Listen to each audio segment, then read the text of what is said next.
अस्सलामु अलैकुम व रहमतुल्लाहि व बरकातुहू। अऊज़ु बिल्लाहि मिनश शैतानिर रजीम। बिस्मिल्लाहिर रहमानिर रहीम। अल्हम्दुलिल्लाहि रब्बिल आलमीन वल आकिबतुल मुत्तकीन वस्सलातु वस्सलामु अला रसूलिल करीम व अला आलिहि वस्सहबिहि अजमाइन। মহান আল্লাহ পাক রব্বুল আলামিনের দরবারে লাখো শুকর যে মহান আল্লাহ পাক রব্বুল আলামিন আপনাদের মাঝে আরেকটি ভিডিও নিয়ে আসার তৌফিক দান করছেন। এই জন্য সে মহান রব্বুল আলামিনের দরবারে লাখো কোটি শুকর জানাই আলহামদুলিল্লাহ।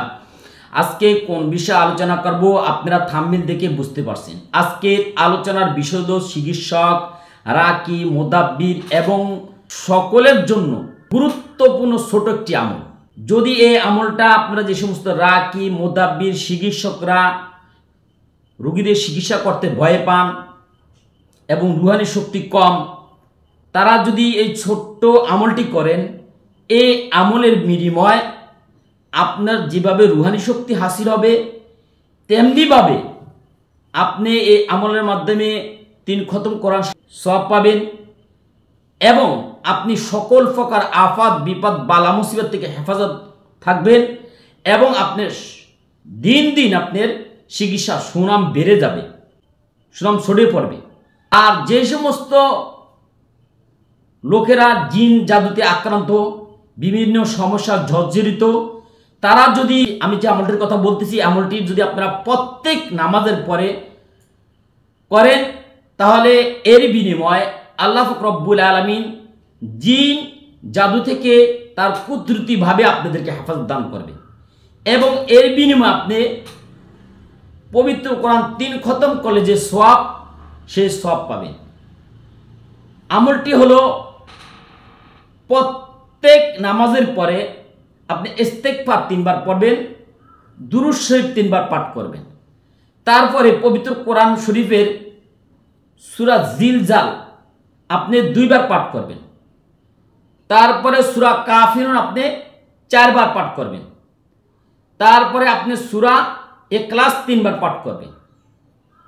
তারপরে আবার ইস্তেগফার 3 বার পাঠ করবেন। তারপরে দুরূদ শরীফ 3 বার পাঠ করবেন। এই পাঠ করার পরে আপনি যদি ফু দিতে পারেন, আপনি নিয়ত করলে হবে। তো এই আমলটা প্রত্যেক মুসলমান, রাকি, মুদাব্বির, চিকিৎসক সকলের জন্য এই আমলটি অত্যন্ত গুরুত্বপূর্ণ।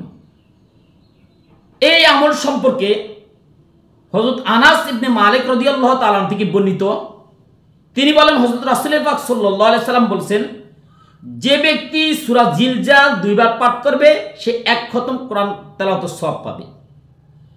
যে ব্যক্তি সূরা কাফিরুন 4 বার পাঠ করবে সে 1 খতম কোরআন তেলাওয়াতের সওয়াব পাবে। যে ব্যক্তি সূরা ইখলাস 3 বার পাঠ করবে সে 1 খতম কোরআন তেলাওয়াতের সওয়াব পাবে। তাহলে আপনি 3টি সূরার মাধ্যমে আপনি 3 খতম কোরআন তেলাওয়াতের সওয়াব পাচ্ছেন। এর বিনিময়ে আপনার আমল খুব মজবুত হচ্ছে, আপনার রুহানি শক্তি বেড়ে যাচ্ছে। এজন্য আল্লাহ পাক রব্বুল আলামিন আপনাদেরকে এবং আমাকে সকলকে এই 3টি সূরার আমল করার তৌফিক দান করুক, শিরক মুক্ত ইবাদত করার মতো তৌফিক দান করুক, আমলে সলেহ করার মতো তৌফিক দান করুক। আসসালামু আলাইকুম ওয়া রাহমাতুল্লাহি ওয়া বারাকাতুহু।